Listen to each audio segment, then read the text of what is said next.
सुप्रभात बच्चों।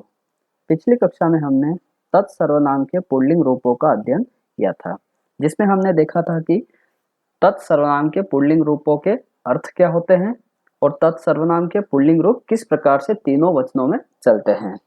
एक वचन में चलते हैं सह, द्विवचन में तौ और बहुवचन में ते।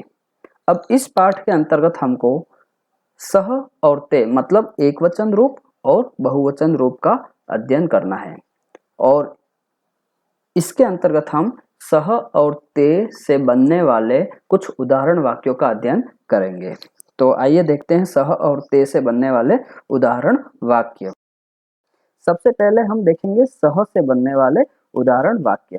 सह का मतलब होता है वह और इसका प्रयोग पुल्लिंग एक वचन के लिए किया जाता है और इसी के सामने हम उससे बहुवचन में कैसे परिवर्तित करेंगे वो देखेंगे। तो ते का मतलब होता है वे सब और ये है पुल्लिंग बहुवचन शब्द। ठीक है, तत् शब्द का पुल्लिंग बहुवचन रूप ते है और तत् शब्द का पुल्लिंग एक वचन रूप है सह। तो एक तरफ हमने सारे ही वाक्य एक वचन के लिखे हैं और दूसरी तरफ सारे ही वाक्य बहुवचन के लिखेंगे। इसी तरह से इसी के साथ में एक चीज और मैं आपको बताना चाहता हूं कि एक वचन वाले सारे ही वाक्यों के साथ में हम अस धातु के प्रथम पुरुष के एक वचन रूप का प्रयोग करेंगे। मैंने अस धातु के रूप आपको लट लकार में पढ़ा रखे हैं पहले वाली क्लासों में। तो अस धातु का एक वचन होता है अस्ति, प्रथम पुरुष में अस्ति। इसके बाद द्विवचन होता है स्तः और बहुवचन होता है सन्ति। अस्ति, स्तः, सन्ति। तो एक वचन में होगा अस्ति, तो यहाँ सारे ही वाक्यों में अस्ति का प्रयोग किया जाएगा और सारे सामने वाले वाक्य हैं बहुवचन, तो उनके साथ में सन्ति का प्रयोग किया जाएगा। आप देख सकते हैं सारे वाक्यों में अस्ति और सन्ति का प्रयोग किया गया है। तो शुरुआत करते हैं सह के साथ। सबसे पहला वाक्य देखिए, आपको इस चित्र में एक शेर दिखाई दे रहा है, एक वचन है, तो वह शेर है। वहां के लिए आपको पता है सह का प्रयोग किया जाएगा। सह, शेर को कहते हैं सिंह और हे का एक वचन होगा अस्ति। सह सिंह अस्ति, वह शेर है। अब इसी का बहुवचन हम बनाएंगे तब वे सब शेर हैं लिखेंगे।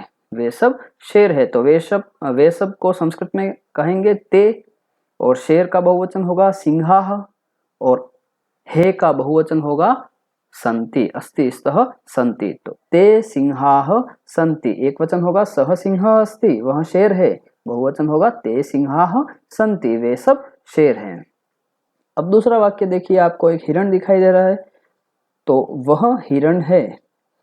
वह के लिए सह का प्रयोग, हिरण को संस्कृत में कहते हैं मृगः और हे के लिए अस्ति का प्रयोग किया गया है।